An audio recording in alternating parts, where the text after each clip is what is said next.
آج کی اس ویڈیو سے آپ کو بہت کچھ سیکھنے کو ملے گا اور یہ آپ کے بہت کام آئے گا۔ گزارش ہے کہ اس ویڈیو کو آخر تک دیکھیے گا۔ ایک بادشاہ اپنے ملک کی سیر کر رہا تھا کہ اسے خیال آیا کہ کیوں نہ اپنی رعایا کا امتحان لیا جائے۔ اس نے ایک بڑی گزرگاہ کے بیچوں بیچ ایک چٹانی پتھر ایسے رکھوا دیا کہ گزرگاہ بند ہو گئی۔ اپنے ایک پہرے دار کو نزدیکی ایک درخت کے پیچھے چھپا کر بٹھا دیا تاکہ وہ آتے جاتے لوگوں کے رد عمل سنے اور اسے آگاہ کر سکے۔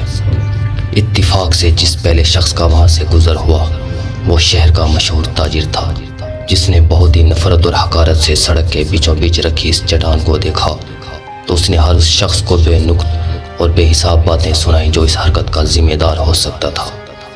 چٹان کے ارد گرد ایک دو چکر لگائے اور چینختے دھاڑتے ہوئے کہا کہ وہ ابھی جا کر اعلیٰ حکام سے اس حرکت کی شکایت کرے گا اور جو کوئی بھی اس حرکت کا ذمہ دار ہوگا اسے سزا دلوائے بغیر آرام سے نہیں بیٹھے گا۔ اس کے بعد وہاں سے تعمیراتی کام کرنے والے ایک ٹھیکیدار کا گزر ہوا۔ اس کا رد عمل بھی اس سے پہلے گزرنے والے تاجر سے مختلف تو نہیں تھا، مگر اس کی باتوں میں ویسی شدت اور گھن گرج نہیں تھی جیسے پہلے والا تاجر دکھا کر گیا تھا۔ آخر کار ان دونوں کی حیثیت اور مرتبے میں نمایاں فرق بھی تو تھا۔ اس کے بعد وہاں سے تین ایسے دوستوں کا گزر ہوا جو کام کاج کی تلاش میں نکلے ہوئے تھے۔ انہوں نے چٹان کے پاس رک کر سڑک کے بیچوں بیچ ایسی حرکت کرنے والے کو جاہل، بیہودہ اور گھٹیا انسان سے تشبیہ دی۔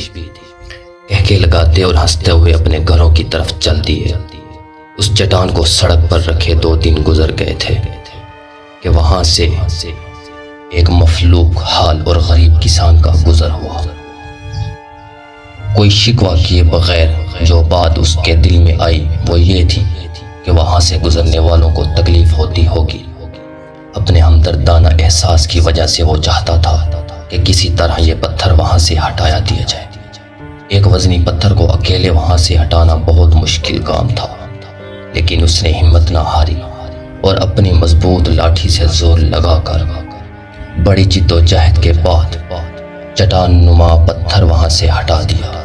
اور جیسے ہی یہ چٹان وہاں سے ہٹی تو نیچے ایک چھوٹا سا گڑھا کھدا ہوا تھا جس میں رکھی ہوئی ایک صندوقچی اسے نظر آئی۔